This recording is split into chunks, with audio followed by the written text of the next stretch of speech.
Hello guys, this is what the inside looks like.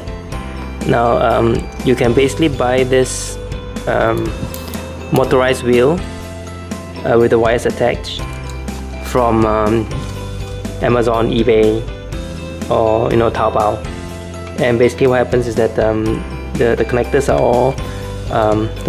all it comes with the motor and the connectors. Alright, and then what you need is also to get the battery. Okay, same places you get the motor will sell the batteries. This is a 36 volt 4400 mAh battery. The power is 158 watt hours. So battery will give you power, obviously. And then the next thing you need to get is the controller. So it's important to get the controller together with the motor because you want to make sure that they are compatible. So and then you got to know what voltage the controller works on. Other than that, it's actually basically plug and play.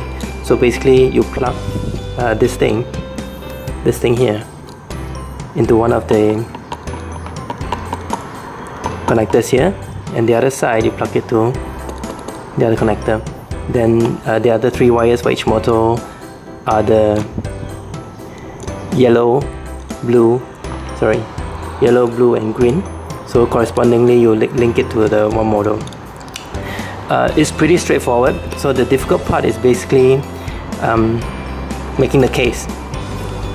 Alright, and as you can see, my case is broken. The two sides here, which are supposed to hold the battery in place, are broken. So I'm using a zip tie to hold it just to test out whether the thing works. I'm actually taking it out to adjust certain things, so I might as well show it to you.